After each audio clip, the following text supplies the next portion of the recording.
தமிழகத்தில் ஜெயலலிதா மறைவுக்கு பிறகு அதிமுகவில் நிலவும் அனைத்து பிரச்சினைகளுக்கும் மத்திய பாஜக அரசே காரணம் என்று தமிழக காங்கிரஸ் கட்சித் தலைவர் திருநாவுக்கரசர் குற்றம் சாட்டியுள்ளார். விருதுநகரில் செய்தியாளர்களிடம் பேசிய அவர், ஆளுநர் மீது வழக்கு தொடுக்கப்படும் என்று பேசிய சுப்பிரமணியன் சுவாமி மீது அக்கட்சி தலைமை நடவடிக்கை எடுக்குமா என்று கேள்வி எழுப்பினார். மத்திய பாஜக அரசு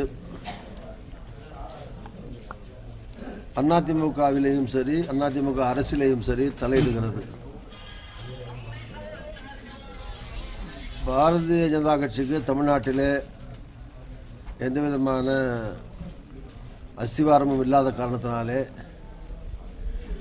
அருணாச்சலம், மிசோரம் போன்ற வட மாநிலங்களிலே இருந்த ஆட்சிகளை கலைத்து எப்படி அங்கே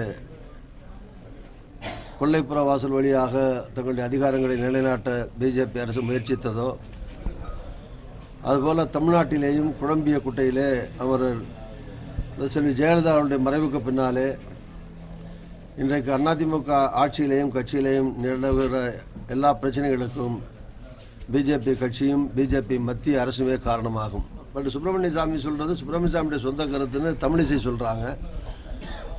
ஏன்னா சுப்பிரமணிய சாமி அந்த கட்சியிலேருந்து நடவடிக்கை எடுக்கிற தைரியம் தமிழிசைக்கோ அல்லது அந்த அங்கே இருக்கிற பிஜேபியினுடைய அகில இந்திய தலைவருக்கோ இருக்கா?